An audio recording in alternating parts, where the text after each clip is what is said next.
Hey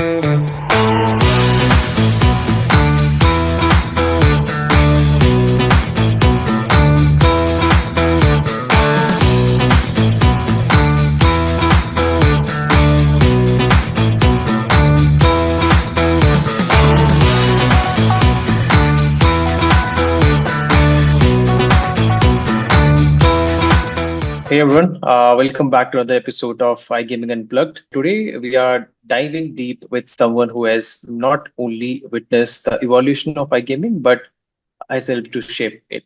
Perry, welcome to the show. You have just an introduction for everyone. I think everyone knows you if you're in the industry, but still, if you have organized hundreds of events and created platforms where people come together to share knowledge and ideas that drive the future of this, our iGaming space. It's a pleasure to have you join us today. Welcome to the iGaming Plot. Thank you so much, Sunny. It's great to be here on the podcast today. And as you pointed out as well in your presentation there, gambling and events and community is what I've done for my entire career. Since I was 18 years old, we started a poker club back then. We played poker every day of the week.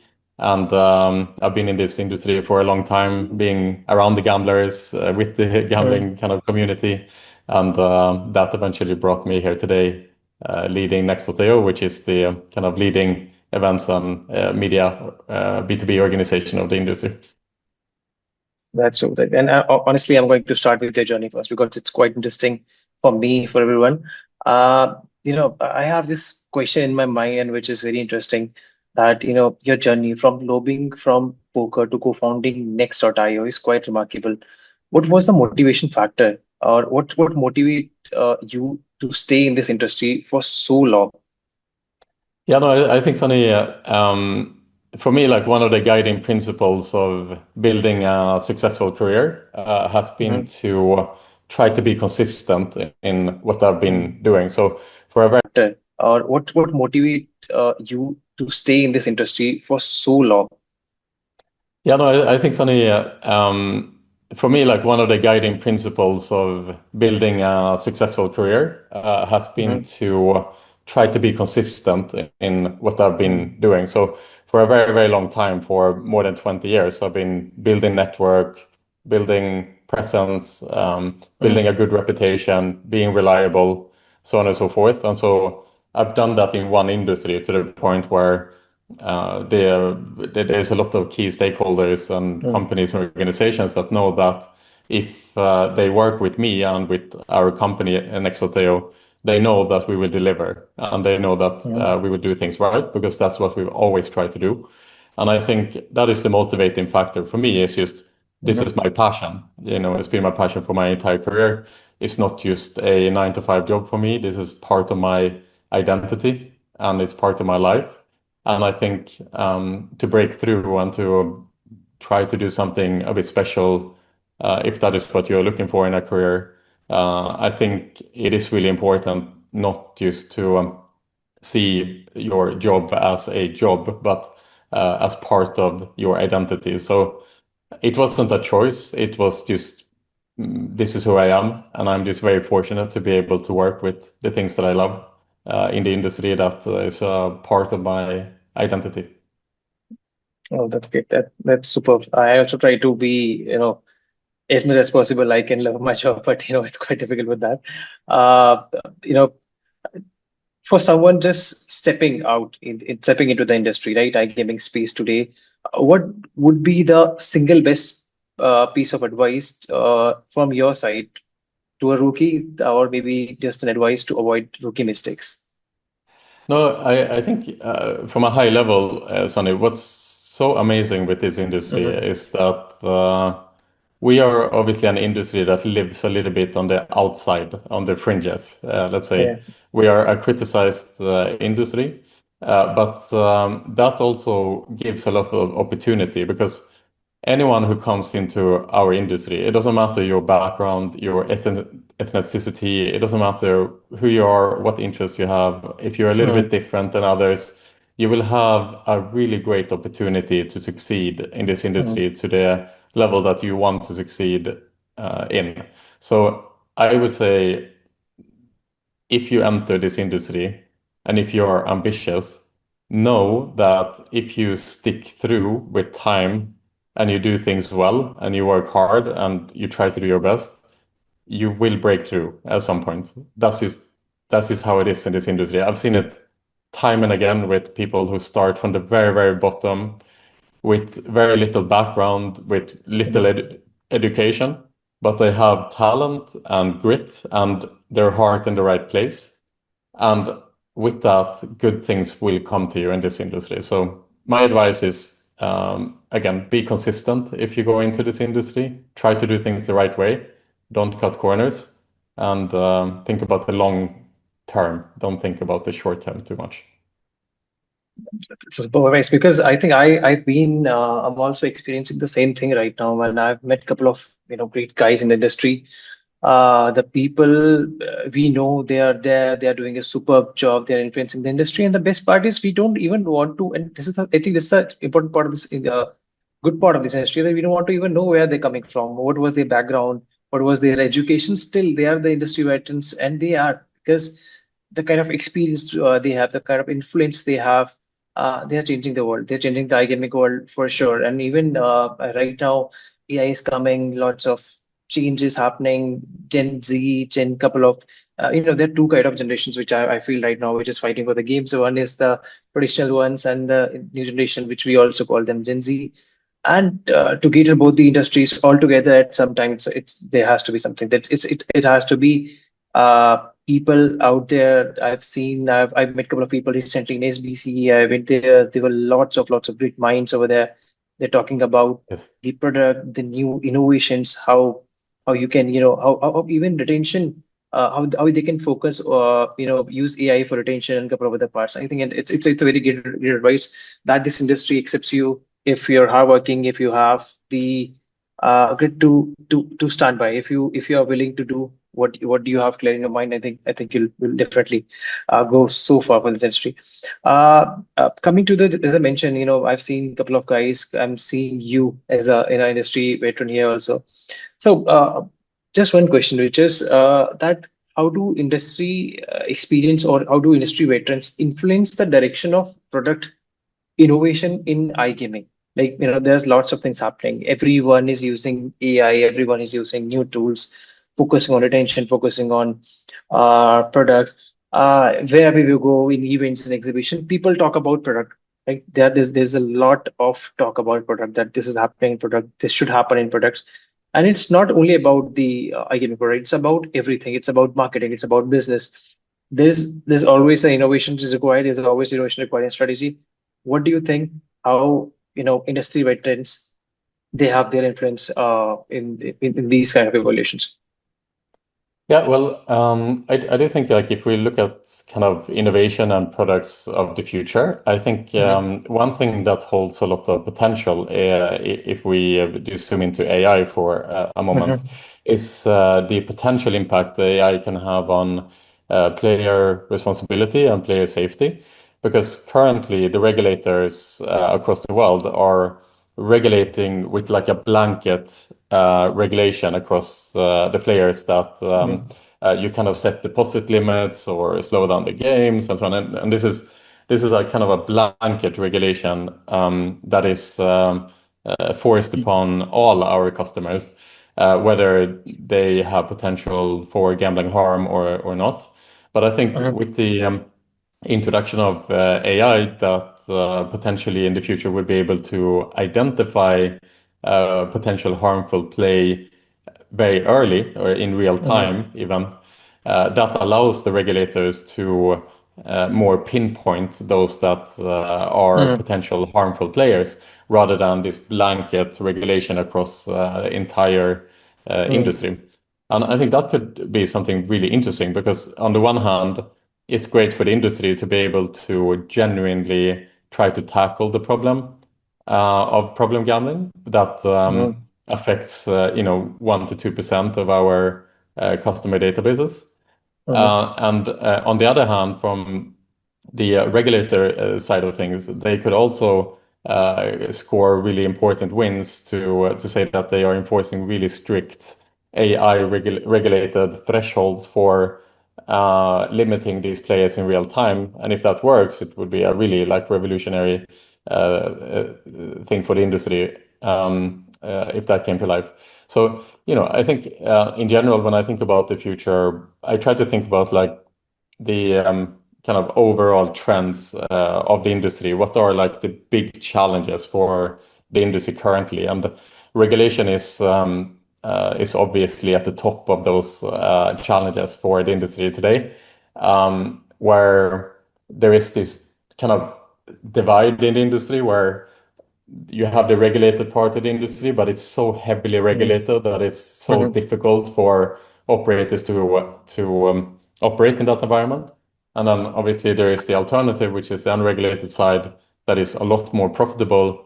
But Mhm. on the other hand, it doesn't take player safety and responsibility Mhm. top of mind. But there are a lot of really good operators in that space that are trying to do the right thing.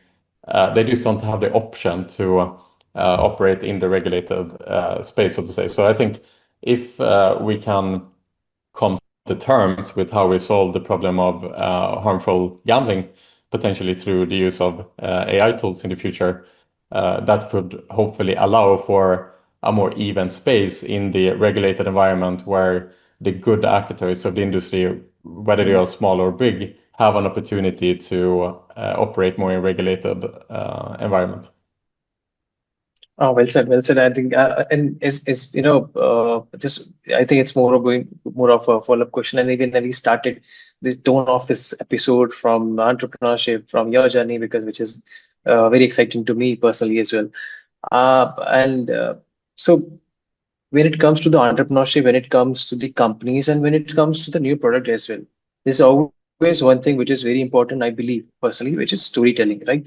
That the how you're telling your story to the people, how I personally believe there has to be a balance which companies or which products they should follow or which helps companies. And even in my from my personal experience as a marketer, I think that is very important for us, which helps us a lot. We see lots of narrative driven, or we see the conversion is always better in that side. Which is storytelling. Storytelling really, sets a companies apart in a crowded market. It's for sure. That's true. There's nothing. I don't think there's any debate on this. Just how can tech companies harness strong narratives to not just sell their products, but build a strong thought leadership. What's your thought in this? What's your take on this? Yeah, I think Sonny, brand marketing in general for organizations is such an Mhm. underappreciated Yeah. area of most businesses because oftentimes it's really hard to measure. And Mhm. the CEO or the CFO wants to see really clear results and clear ROI. Yes. So they will say, okay, we spend $1,000 in marketing. How many impressions did we get, or how much does that translate to in Mhm. money? Whereas Mhm. brand marketing is a lot more about gut feeling and kind of the sense of like doing these things will position the brand in a certain way that will lead to hopefully more leads, but it's Mhm. very hard to measure. And so the best companies that does the best brand marketing usually it's run by leaders who understand that not everything, unfortunately, can be measured. And you have to have that strong gut feeling Mhm. in order to be brave enough to make investments into brand marketing because you feel that this is something good for your company and it will lead to good things. So I think that's just the first step is working in an organization. You can be the best brand marketer in the world, but it doesn't matter if you don't have support from your overheads in these brand marketing initiatives.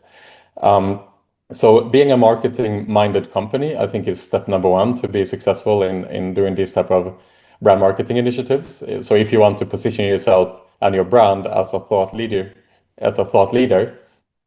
it's really important that the company aligns around that mission because it's not just about saying that you're a thought Yes. leader Yes. or like one person doing thought leadership, but it's about the entire company aligning towards that strategy and that vision.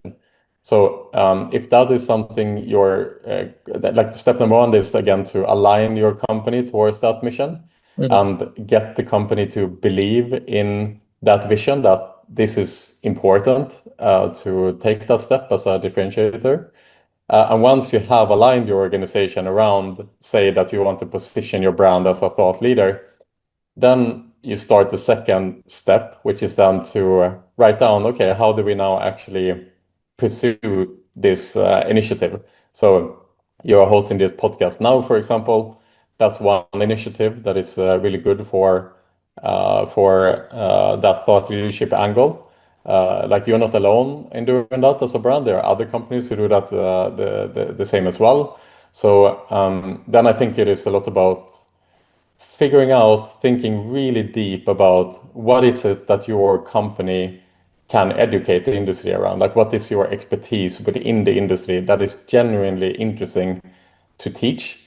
Not all companies have interesting things to say. On the contrary, there's something we've learned in Next, for example, when we do our podcast, we get a lot of requests from companies who would like to be on our podcast, but they don't really have any interesting thing to say. Like they will fall automatically into pitching their company or talking about their company and what they do well, but people aren't really that interested in that, right? Like we have to remember that our audience, they have a million different options or 1,000 different videos that they can watch. Why should they watch this video? So it has to be really clear what it is that you can contribute with. Okay, genuinely, like not just giving opinions on things or talking about thoughts around the industry. It's like, no, what is it that your company can contribute with that the audience will listen to? So once you have that piece, and it could be like some really interesting piece of data, it could be the research that you conduct with your own data as a backbone of that research. But it really shouldn't be a promotion for the company itself. It should just be value to the industry, because everyone knows who is reading this report or who's listening to the podcast, everyone already knows which company is producing it. So you don't need really to promote your organization further than that. People already know, and they will only listen to you if you genuinely try to provide value. So I think those are some of the advice I have to you, like on the brand marketing side of things. If your company wants to position yourself a certain way, and then kind of align around the organization, and then just genuinely try to provide that value. I think it's the most wonderful answer somebody gave to me for this, and I think I don't have to explain to my team or my CFOs now why are we spending on brand marketing. I can just show them this video. I think it's a wonderful thought. That's because sometimes when you talk about your team, when you try to convince when you try to give some task to your writers as well, that hey, we are going to do podcasts and everything, and they always try to pitch your brand in that. Your question, your answer is just very much clear to them. I think they can see this video and they'll get an understanding why brands do, why especially brands like us do broadcast. It's not like you don't have to sell your brand to actually promote it, right? It's just if you're creating a good content, if you're creating if you're just providing a good information to your audience, I think that is one of the most remarkable marketing anyone ever can do. And I really like your answer. I've seen lots of podcasts. I've heard lots of statements for brand marketing. I'm a brand marketer myself too, coming from the perspective. It's the most loveliest answer I've seen. Thank you so much for this. I I appreciate really that. get to a lot. Honestly, I'm going to use this one. I'm going to use this one Yeah, in lots of yeah. interviews. Very good. But Again, I can give you one example of a company who has done a for really sure, for great sure. brand Mhm, marketing example, and a company that understands brand marketing. And as a result, you can see mhm, how well positioned they are in the market. So let's take Steak mhm, as an example, right? We all mhm. know Steak as a brand is the strongest brand of the iGaming industry. They have Correct. eclipsed the industry, right? They Mhm, are bigger mhm. than the industry. Everyone around the world knows the brand of Steak. It's an incredible Yes. achievement that they've done. And one of the things they were looking at is, okay, they were sponsoring the Formula One team, right? And they had the opportunity to rebrand the entire car into a Steak car, which they now have, right? And think about this then. So like I was speaking to Akhil, sorry, I'm the CMO there, and he's the person who really led the entire brand marketing push for Stake that have really made Stake what it is today. And I asked him the question, how do you measure value in a partnership like Formula One? Because it's such a massive deal. We're talking, I mean, it must be more than 100 million euro in that partnership, right? Way over For that sure. probably. For sure. Way over that. And so if you put, say that you put 100 million euro into a partnership, you would imagine that like there would be some pretty strong surveys to understand what is the value of this partnership. And Akhil was very honest. He was saying, there are some things we can value, we can measure. We can see how many page views our website get. We can see how many impressions is generated on social media. We can see how many mentions we have. We can see how many viewers there are, so on and so forth. But that is not going to justify the 100 million euro investment. We can probably take those 100 million euro, invest them in other marketing initiatives and get more views, get more visibility, get more TV presence, so on and so forth. But the real value comes from the things that we can't measure, which is, the brand positioning of owning a Formula One car, the feeling that that gives people, right? It is really, really difficult to measure. But as a marketing expert, and Achille is, I would say, the top marketing person of the entire For sure. industry. For sure. He understands that this is invaluable for the brand of Stake in the big vision that he has to position Stake as a trustable and kind of cool, forward-thinking brand, right? And we can see the result now, which is the fact that Stake is obviously doing incredibly well. We can see that Stake is recognized as a brand that is not just a logo, but it has more meaning behind the brand than any other iGaming company of the industry has today. And so we can see the result, but it's really hard to pinpoint exactly how many players were acquired from this and that initiative. But we can feel that obviously it has been an incredible successful journey that I've been on. So I think that's just a really good example of, even on when it comes to those amounts of money, that it's not just about the impressions and the views, but it's also about the feeling that you want to exude around your brand through these type of partnerships.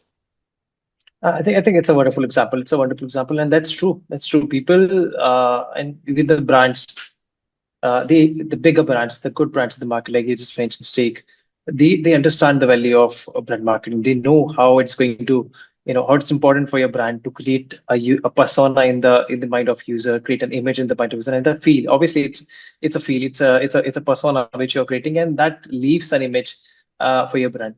I think it's going to be a very useful advice for anyone who's coming into the industry. They are new entrepreneurs, because I've seen lots of people right now, they're coming in industry, and from my personal experience as well, that people whenever they come to the industry, they start putting lots and lots of money on performance marketing. Yeah, they do see results, but again, your CAC is going to be so high if you're not going to focus on brand marketing.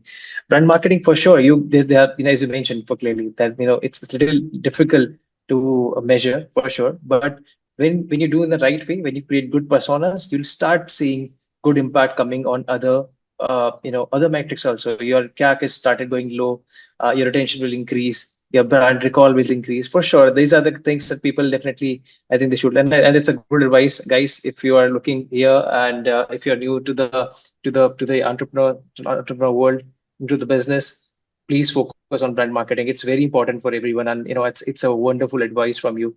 I really appreciate that. As a brand marketer, I understand, because it was very difficult for us in my early stage of career, that when you have to justify the brand budget, right? That you have spent the branding budget in some particular part of the campaign. And it's always hard, because performance guys, they have the numbers in there, they have acquisition, they have retention, they can justify. But for us, for brandings, it's difficult. It's difficult because you can't showcase, you don't have anything to measure the persona which you have created in user's mind. You can't. There's nothing. There's no metrics over there. It's just a feel. Yeah. Moving on to just one part of the feel. I uh, I've seen lots and lots of clips of events and a couple of other things. And again, it's not a marketing, it's just a genuine question from my side. You've organized more than 100 of events, more than hundreds of events, and it's incredible. What elements make an event truly impactful and memorable for attendees? And this is the question from the branding perspective, which you, because I can see you have a clear, good understanding of branding. That what is your goal, and what's always comes to your mind whenever you think that this we are going to do something in this event, or maybe the agenda of that particular event that creates impact in the user's mind, right? So what's your thought on this? Yeah, no, I think from brand marketing perspective, the number one kind of skill that you have to have as an event organizer is you have to be really good at creating mental models of how an event will look like from an Yeah. attendee's perspective. So when I organize an event, or when our company organizes an event, I always ask my team to, okay, think about yourself as an attendee. You don't know anything about the event and you're walking through the door. How will your journey look like?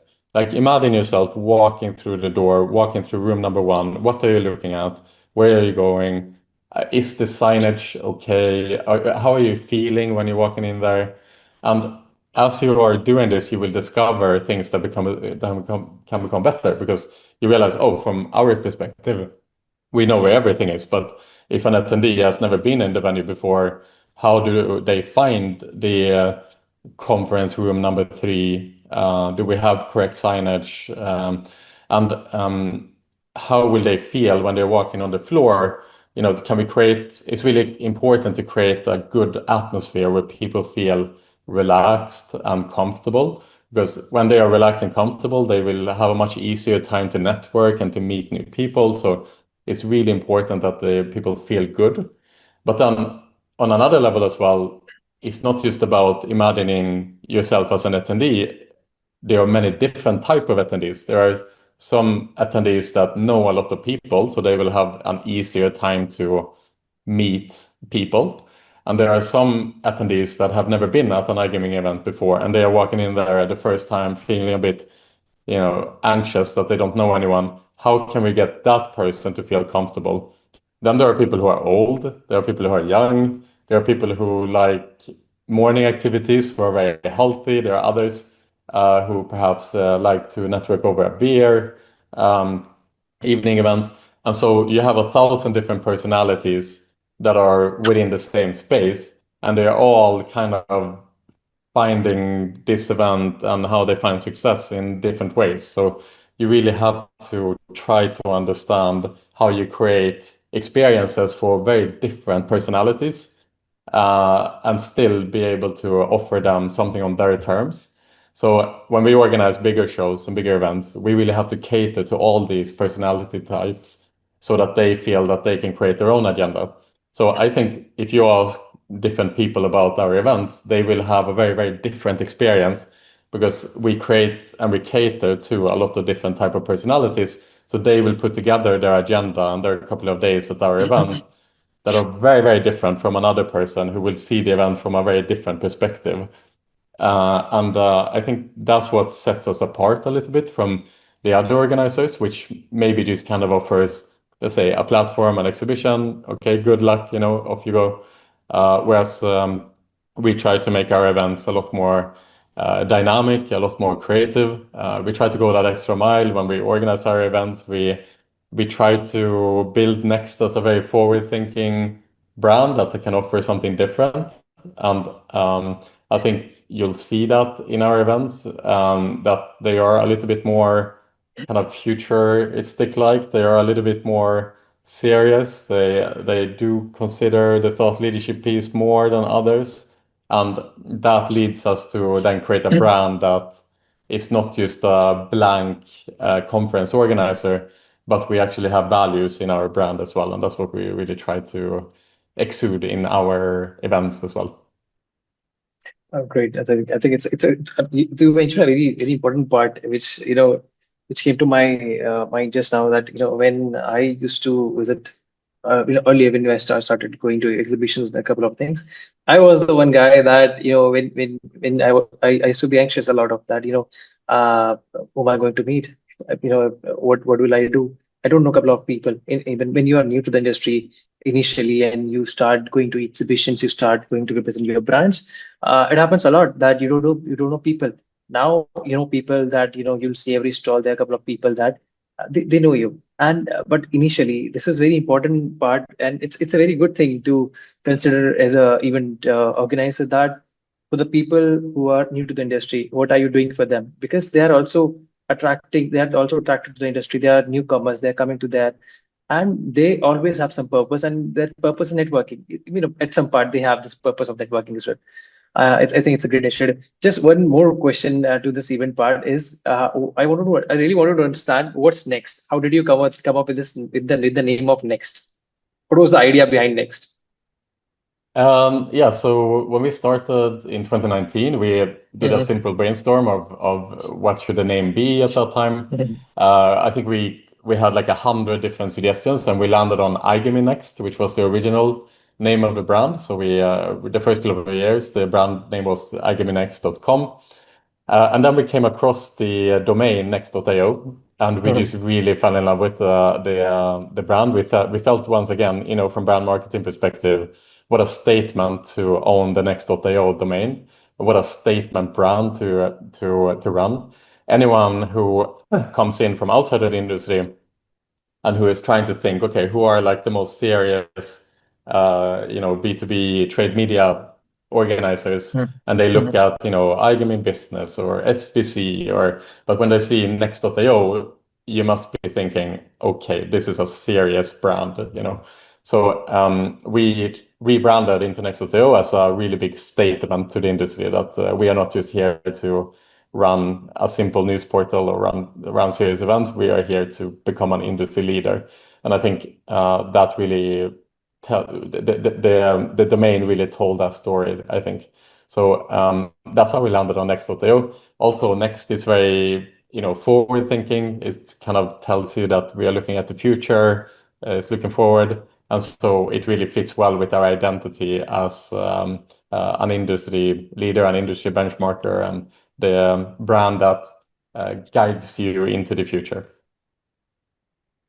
I think it's a great thought. Because I was also wondering what does Next mean, and his answer. Talking about Next, talking about events, many people when they are industry, and especially the newcomers, the new brands, because as we started the tone with the entrepreneurship, uh, uh, this is also one thing which people do ask, or especially the marketing guys, they do ask. When a brand is new, they have limited budget, they have limited understanding. What to do beyond just showing up at event, or maybe just having an exhibition, right? What value do companies gain when they invest in, let's say, speaking in an event, or maybe speaking, sponsoring or showcasing at the industry events? Could be anything, right? So because this, whenever a brand is going to any event, especially let's say they are exhibiting there, it takes a chunk of money for sure. It takes a good budget that they have to invest there. So how do brand, or the new upcomers, or the new entrepreneurs, they know that this is the right time for them to start going to exhibitions, to start exhibiting events, or what can they expect from these kind of events? Yeah, no, I think as a marketer, first and foremost, you Mhm. have to really understand what it is that you are looking for. We always the Mhm. first question we ask in meetings is how can we provide value to you? Are you looking Mhm. for brand exposure? Are you looking for thought leadership? Or are you Mhm. looking for lead generation? Or is it a mix perhaps of the three or two of them and so on? But those are generally the three things that brands are looking for. Either brand recognition. So to promote the brand, have your logo seen, people recognize your brand as a trusted brand. Lead generation, like I said, that they literally want to invest money and get leads, so it's a direct ROI measure, or they want to position themselves as a thought leader. They have something interesting to say. Then so really, really, really important for the marketer to understand what is their market strategy, where are they in their lifetime. If it's a new brand, they might want to invest first and foremost in that brand recognition to make sure that the industry Mhm. trusts them before they start going hardcore on lead generation, or they want to do a mix of both. sometimes there are strategies at conferences. If you have something really, really interesting to say, we can offer a slot on the big stage to create a presentation, for example. But then you combine that with an exhibition stand, because what tends to happen is if you have something really interesting to say on stage, then a lot of leads in the audience might want to follow up with you. And then there is a clear meeting point. So you can end the presentation with, oh, come to B13 and we will tell you more about what we just spoke about, right? So it's a great way to first bring thought leadership and then tie that into a lead generation piece as well, where you draw people into your exhibition stand. So, there are many great ways to kind of tie the strategy into different values that you're looking for as a marketer, depending on where you are in your company life cycle, what it is that the company prioritizes and any given point of time. And then you really think deep about how to maximize the opportunity. The truth is, at bigger shows that there are hundreds of brands that are competing for space. It's very difficult to stand out in that environment. So if you have a limited budget, for example, you need to ask yourself really hard, would you rather be in the corner of a big conference, or would you instead invest that money into maybe a smaller show, but you would be more prominent, for example? So that's a decision that is quite difficult to understand, because it's also about brand positioning in that way too. Like, how will my brand be perceived if I'm in the corner and then my main competitor is much more prominent than I am, for example? Is that something you're willing to do just for the sake of generating a few leads? So there are many questions, again, which is outside of just direct ROI, that you need to consider for your brand and where you want to be and where your priorities are right now, so on and so forth. I think it's a fair point, because we also do consider this kind of thing, and every time whenever you're planning an event, this is the first question that you have to answer. Where do you want to be, right? And choosing a right spot is it's I think it's a very difficult job. It seems very easy that you just pick any spot. It's very difficult. You have to think through. You have to think a lot in from lots of perspective. Who's next to you, and what kind of big key companies are around you? Where's your competitor? What kind of budget you have? Well said. When it comes to again, let's say companies there, we talked about the planning for the events. We talked about how they should choose their stand position, and a couple of other things with the spot. Now, what are, from your experience, what are some creative or unconventional ways you have seen in iGaming companies stand out at major events? So any kind of experience, any kind of example you wanted to share here? So something that really stood out to me in general, I think the general kind of one of my favorite examples is BetConstruct. So they are a platform, right? And there's 100 platforms in the industry. But when you think about an iGaming platform, and most people think about iGaming platforms and they maybe enter the industry and they go to their first event, BetConstruct is going to be the top brand that you see everywhere. For sure.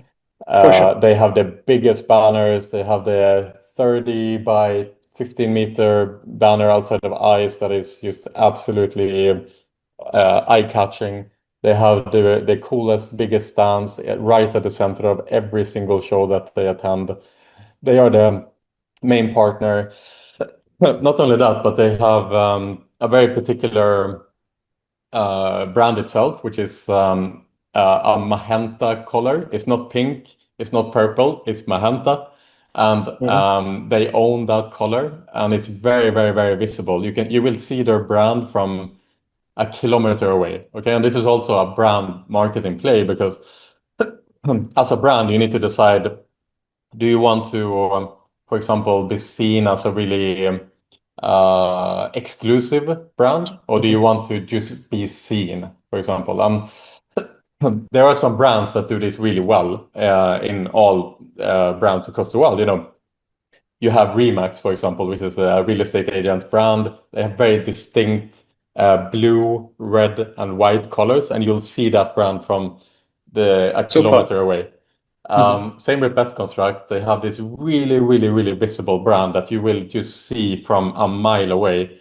And the ROI that you get from that, like the eyeballs that you get just by the brand itself being super visible, is extremely valuable. So I think they've just done a really good job in the 360-degree kind of brand marketing push from BetConstruct, positioning themselves as the absolute top of mind brand when it comes to iGaming platforms. So I'd point out them as a really great example.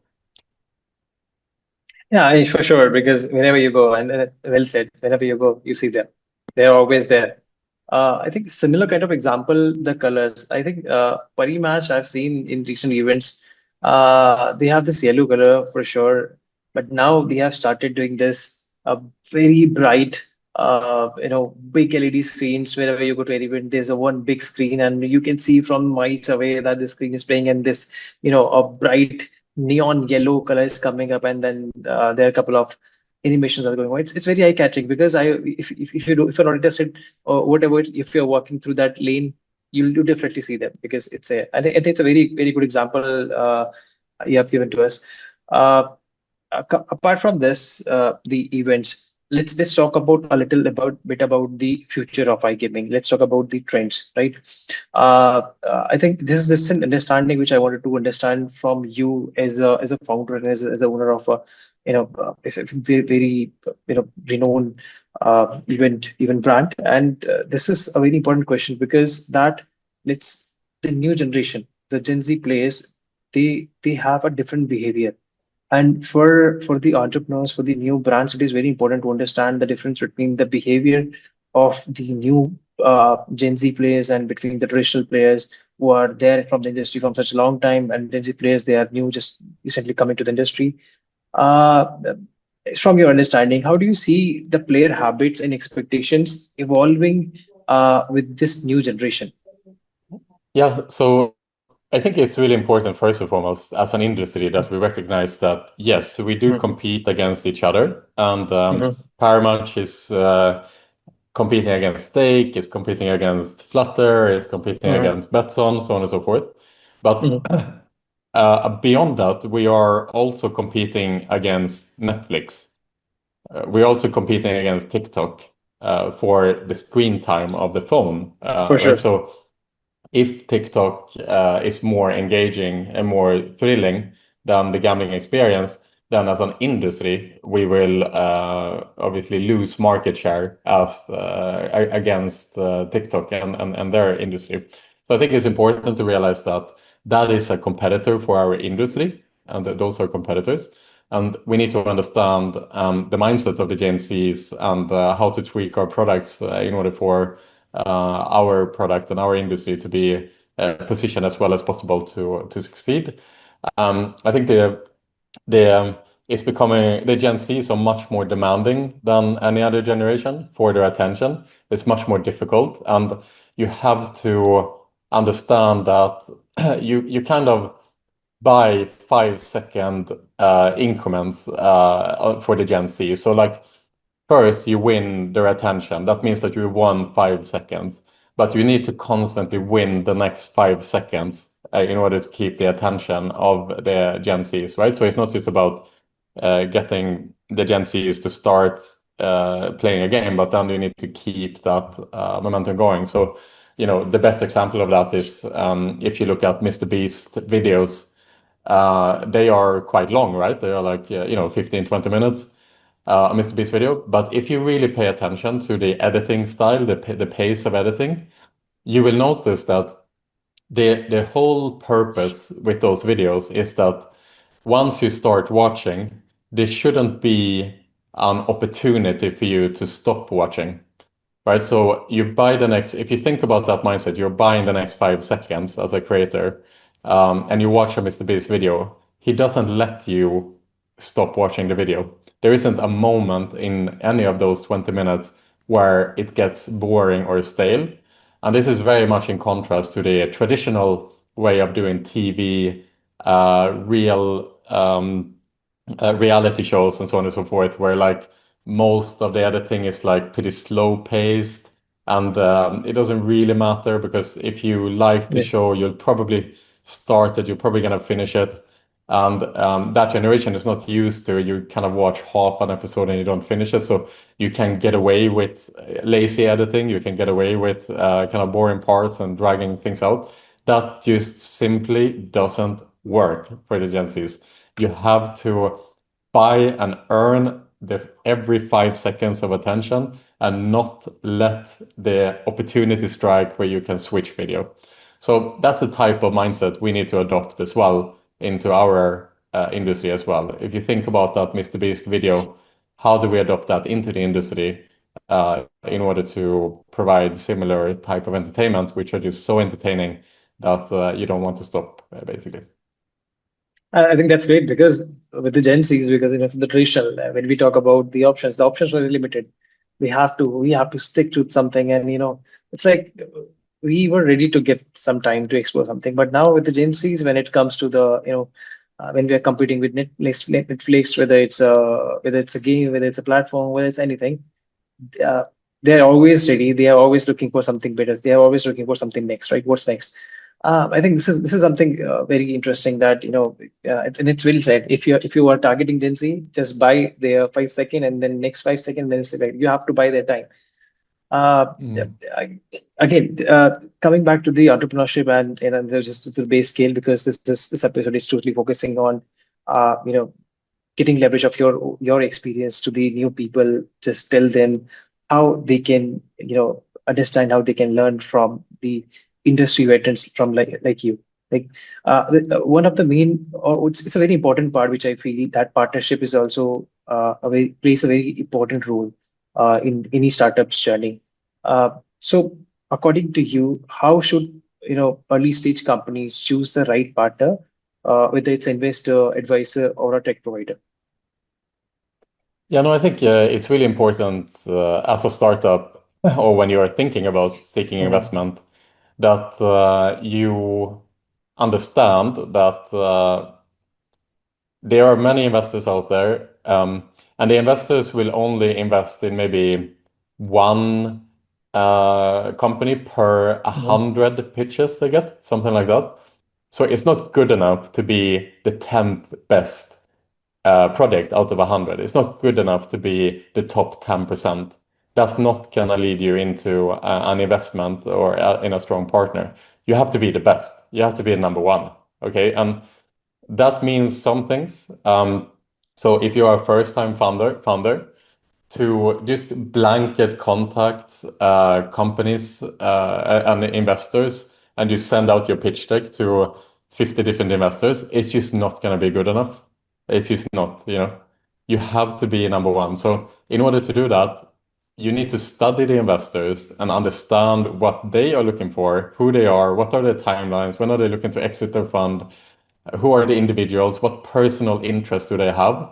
Because if you don't know them and if you don't have any into them, you best be able to figure out how to hustle your way into one of those investors and get in front of them, because that is test number one. If you are not able to put yourself in front of an investor, you're probably not going to be able to make it as an entrepreneur, where 9 out of 10 companies end up failing very, very quickly.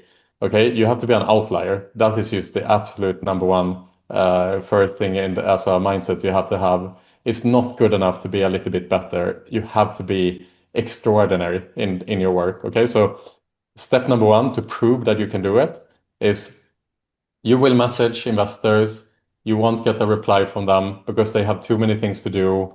You are just not a priority for them because they would rather work with investors that or investees that they have some form of reference from, or they have some form of background or something like that. So with that in mind, if you can pinpoint an investor or two or three investors that you think would be perfect for your project because you align in your values, you align in your timelines, you know that you can contribute to this portfolio, then zoom in on those two and three investment funds.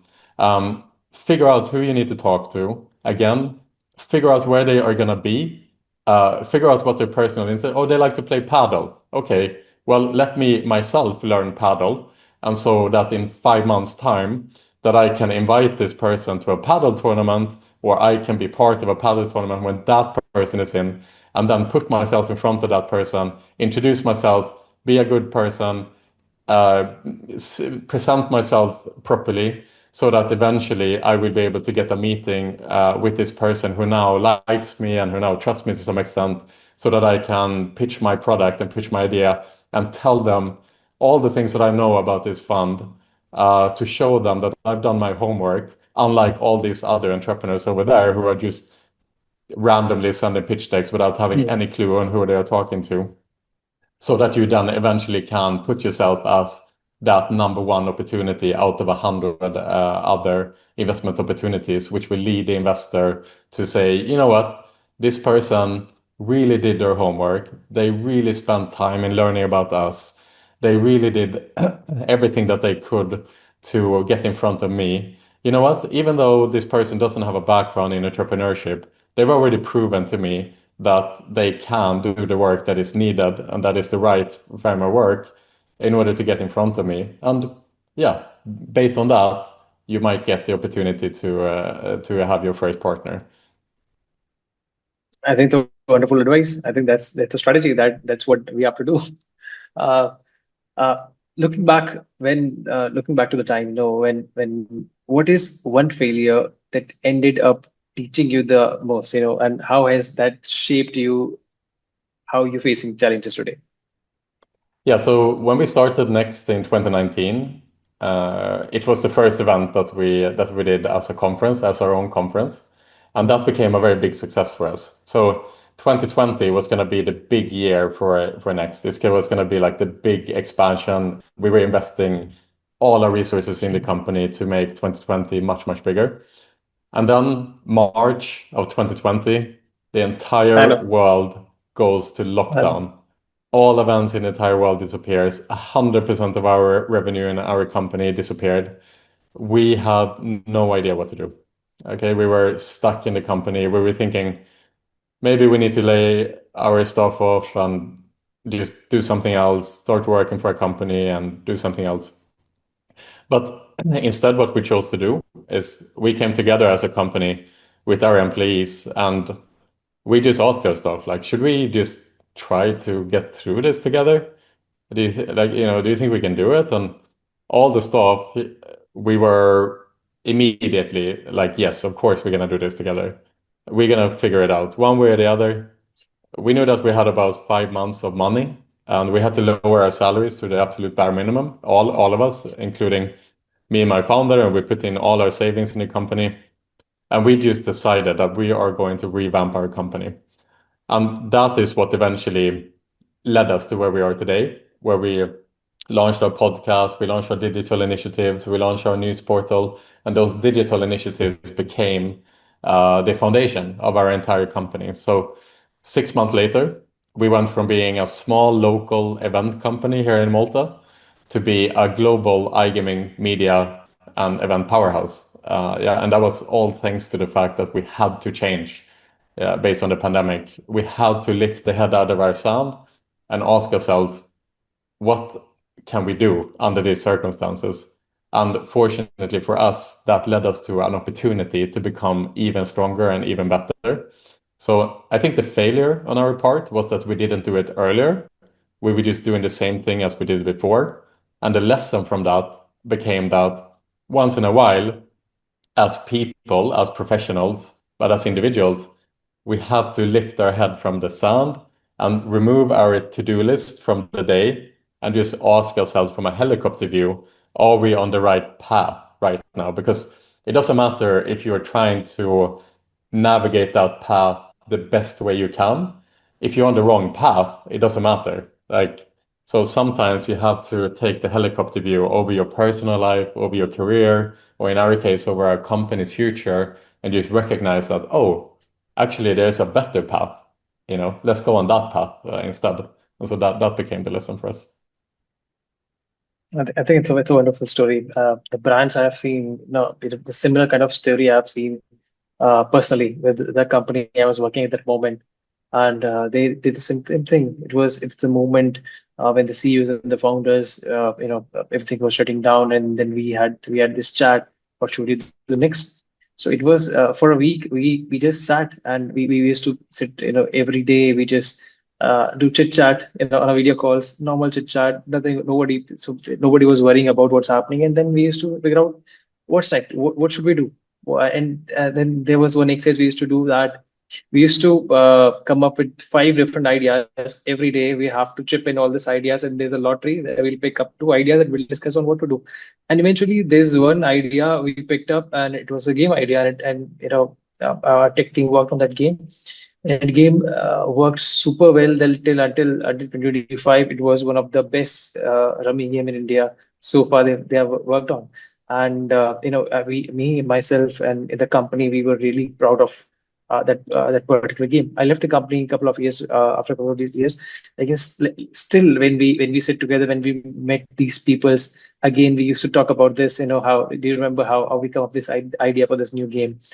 I think that happens, and that the good companies, good guys, when you're working and when you have the understanding, it's not like that. I don't think many companies I've seen, they laid off. I think it was the demand of their company, of their and finances as well. But some of the companies, they have done so well during these hard times as well. Where it was a lovely chat with you. It's been fascinating to hear you about your journey, your lessons as a founder, and your thoughts on where iGaming is heading next. What really stands out is that this industry is not just about technology or rules. It's just deeply about people, trust, creating experience, and especially the experience that endures. Everything. Thanks for sharing these insights with us today. Thank you so much, and thank you to everyone who's going to who's listening to this podcast. Thank you so much, guys. And I really myself, I have learned a lot. And especially I feel really happy when I see other people, when they understand, they have a good understanding of brand marketing, right? Because it's very underdog. It's very underappreciated marketing technique out there in the world. And I think good brands, they are recognizing how does brand marketing works, how you can create good personas that is actually going to help your brand in the longer run. Thank you so much. Thank you so much. Thank you so much, Tony. It's been a great conversation. I appreciate the opportunity, and good luck to GammaStack moving forward. Exciting to follow your Thank you journey. so much. Thank you. Thank you.